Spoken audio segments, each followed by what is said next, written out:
हम उससे कहेंगे तो वो सुनेगा, सुनता है। कोई कहे कि गुरुजी पहले दिन की कथा सुनना चाहिए कि दूसरे दिन की कथा सुनना चाहिए कि तीसरे दिन की कथा सुनना चाहिए कि चौथे दिन की कथा सुनना चाहिए, पांचवें दिन की सुने, छठे दिन की सुने, सातवें दिन की सुने, सुने कब की?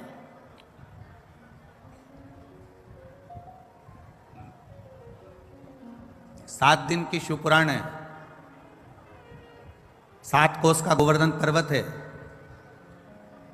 7 वर्ष की अवस्था में भगवान कृष्ण ने पर्वत को उठाया था।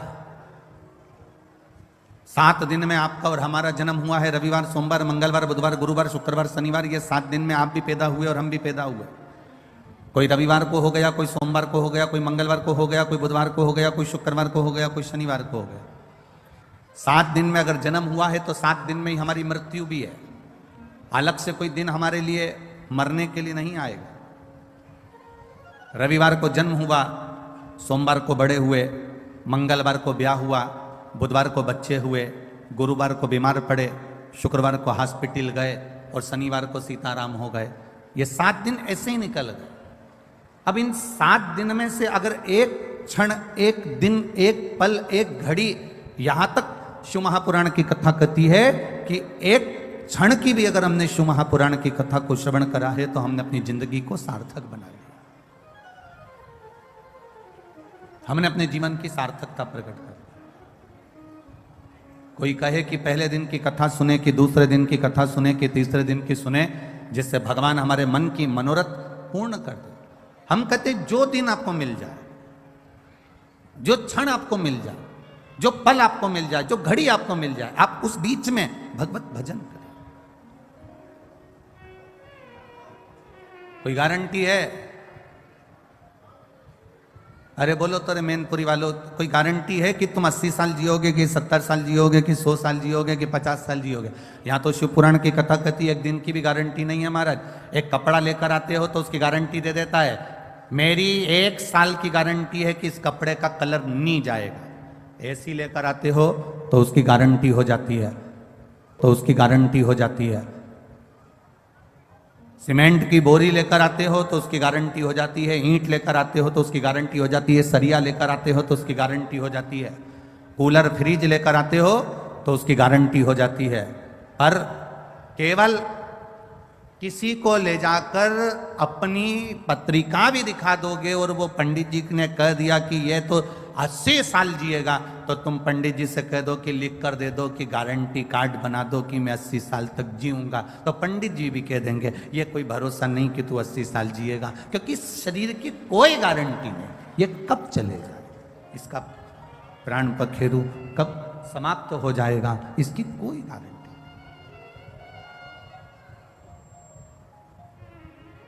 कब प्राण छूट जाएंगे, कब चले जाएगा, इसकी किसको गारंटी। पहला दिन मिले तो भी भजन करिए, दूसरा दिन मिले तो भी भजन करिए, तीसरा दिन मिले तो भी भजन करिए, चौथा दिन मिले तो भी भजन करो, 5वां दिन मिल जाए तो भी भजन करो, 6ठा दिन मिल जाए तो भी करो। जो समय हमें मिल रहा है, जो पल हमें मिल रहा है, जो समय हमको प्राप्त हो रहा है, उसमें भगवान का भजन करिए।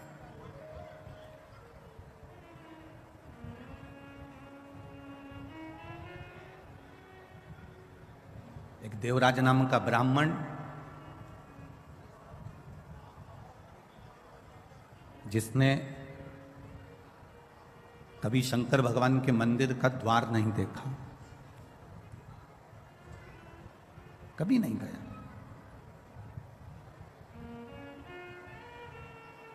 पहली बार चोरी का सामान लेकर शिव जी के मंदिर में पहुंचा, पहली बार। आप में से कई लोग ऐसे होंगे जो पहली बार शिव महापुराण की कथा में पहुंच रहे होंगे। अब एक अंदाजा लगाना कि वो तो चोर था, ब्राह्मण के घर में जन्म जरूर ले लिया था उसने, पर उसने चोरी का धन लेकर अपने पास में रखकर चोरी का सामान लेकर शंकर के मंदिर में पहुंचा था।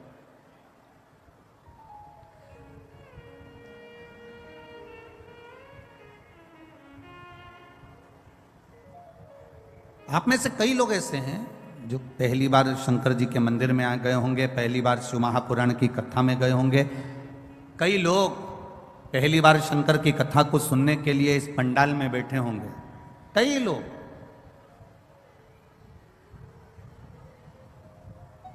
देवराज भी पहली बार भगवान शिव के द्वार पर गया, देवराज भी पहली बार भगवान शंकर के मंदिर गया, पहली बार। वो भी चोरी का धन था, शरीर में ताप था, बुखार आ रहा था, शरीर में कष्ट भरा हुआ था, शरीर में कष्ट हो रहा था, इसलिए वो शिव जी के मंदिर में जाकर थोड़ा सा उसको लगा कि मुझे ठंड लग रही है, मुझे बहुत तेज ताप हो रहा है, मुझे बहुत तेज बुखार हो रहा है, तो वो थोड़ा सा एक जगह जाकर छुप गया, मंदिर के अंदर उसने शरणागति ले ली।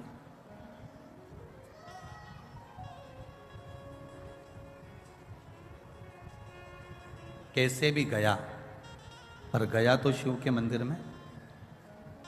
कैसे भी पहुंचा, पर गया तो भगवान शंकर के मंदिर में। अधिक मास की कथा कहती है, आप लोगों ने श्रवण किया होगा। अधिक मास की कथा में वर्णन आता है राजा बलि का जो चरित्र है।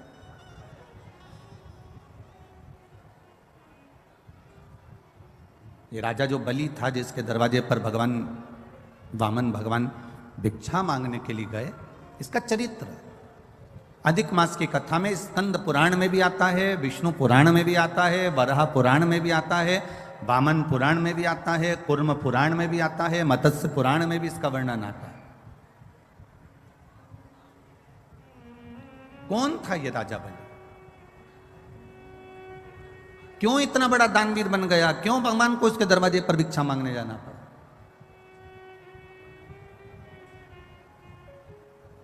एक जुआरी था ये, बहुत बड़ा जुआरी, केवल जुआ खेलता था।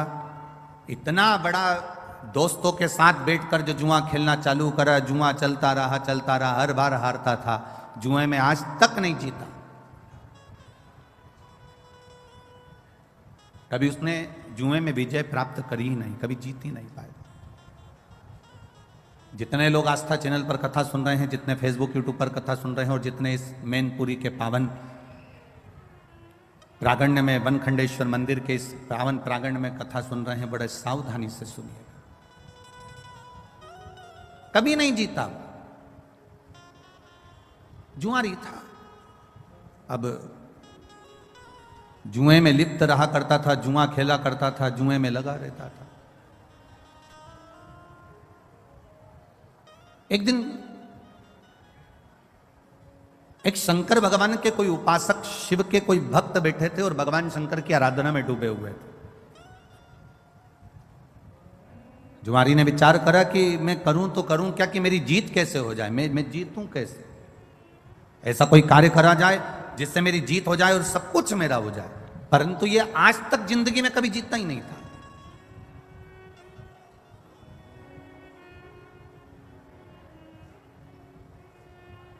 कभी कभी भगवान की ऐसी कृपा हो जाती है, प्रभु की ऐसी दया हो जाती है कि अगर किसी सेठ जी के यहाँ कोई द्वारपाल काम कर रहा है, कोई एक साधारण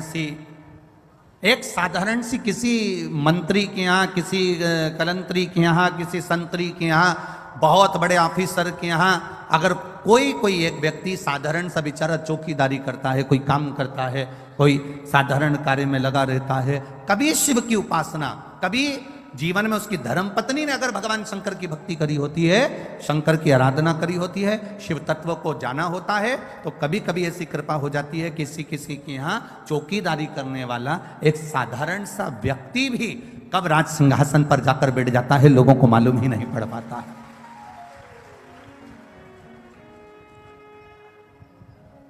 एक साधारण सा काम करने वाला व्यक्ति भी कब सिंहासन पर जाकर बैठ जाएगा, किसी को नहीं मालूम। ये उस शिव की कृपा होती, ये देवादिदेव महादेव की करुणा है। बहुत बड़ा जुआरी, केवल जुआ खेलता था। इतना बड़ा दोस्तों के साथ बैठकर जो जुआ खेलना चालू करा, जुआ चलता रहा, हर बार हारता था। जुए में आज तक नहीं जीता। कभी उसने जुए में विजय प्राप्त करी ही नहीं, कभी जीत ही नहीं पाया।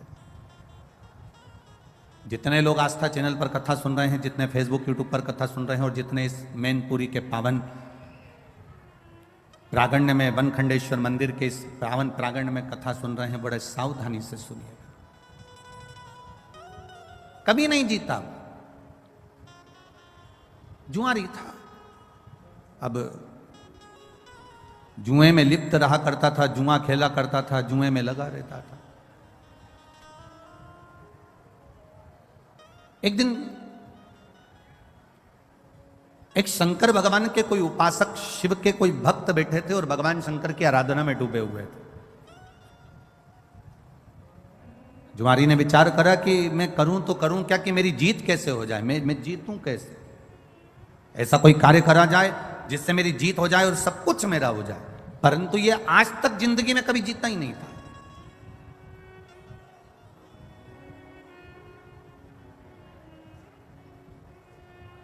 कभी कभी भगवान की ऐसी कृपा हो जाती है, प्रभु की ऐसी दया हो जाती है कि अगर किसी सेठ जी के यहाँ कोई द्वारपाल काम कर रहा है, कोई एक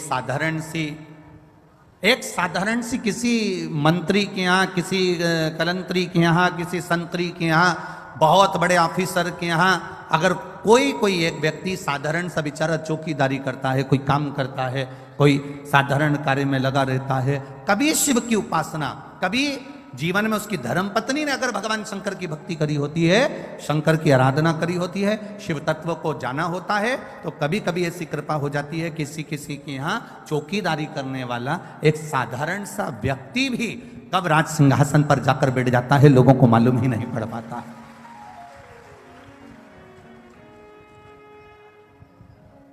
एक साधारण सा काम करने वाला व्यक्ति भी कब सिंहासन पर जाकर बैठ जाएगा, किसी को नहीं मालूम है। ये उस शिव की कृपा होती है, ये देवादिदेव महादेव की करुणा है, ये उनकी दया है, ये उनकी उदारता। अब जुआरी ने विचार करा कि मेरे पास में मैं बार बार हारता हूं, आज तक जुआरी जीता ही नहीं था, आज तक नहीं जीता।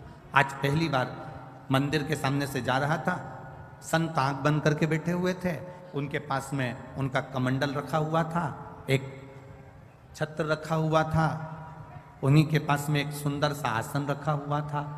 अब जुआरी ने विचार करा कि संत नेत्र बंद करके बैठे हैं, क्यों ना इनका सामान चुरा लिया जाए, क्यों ना इनका सामान चुरा लिया जाए।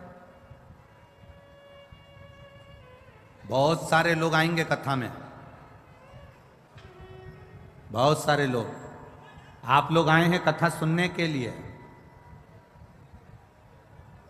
बहुत लोग आएंगे, बड़े बड़े भी आएंगे, छोटे छोटे भी आएंगे, साधारण भी आएंगे, और चलो तो चलो कथा में चोटे भी बहुत आएंगे।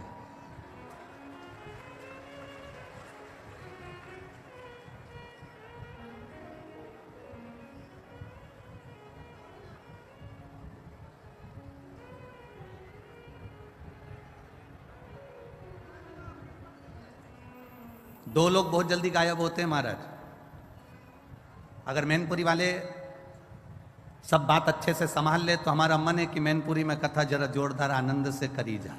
हो संभाल लोगे तो बोलने में पीछे नहीं हटेंगे, ठीक है, पक्का? बस तो दो लोग बहुत जल्दी गायब होते हैं, वोट लेके नेता और चैन लेके चोर,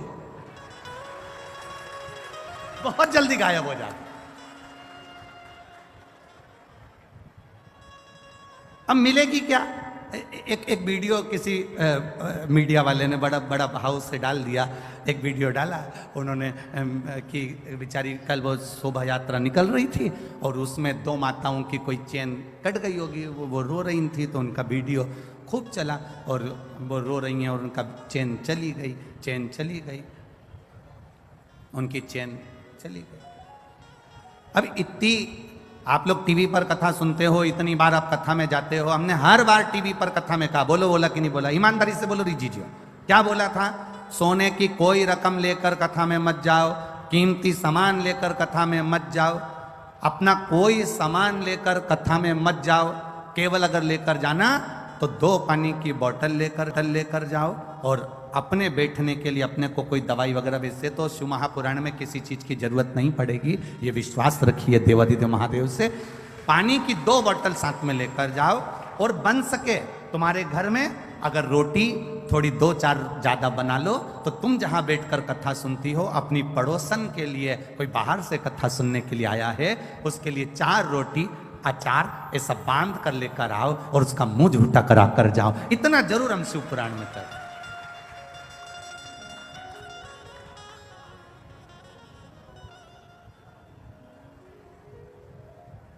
अपने साथ में 2 पानी की बोतल लेकर जाओ, एक खुद के लिए, और जम के बोलो एक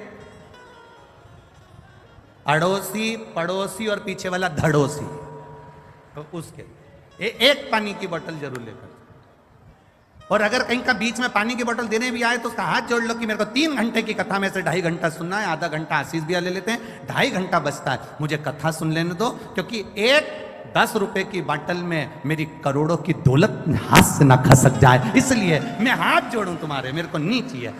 आप अपनी पानी की बोतल अपने पास रखो, मुझे तो केवल कथा सुनना है। बड़ी मुश्किल से मैनपुरी में आई है ये। देखो एक लड़की ने तो बीच बीच में 7-7 दिन के व्रत करे थे मैनपुरी में कथा के लिए, और अभी भी 7 दिन से ये छोटी सी कन्या 7 दिन से कुछ नहीं खाया है, व्रत करके बैठी है केवल मैनपुरी की कथा के लिए। कहाँ है बच्ची वो? बुलाओ उसको, आओ।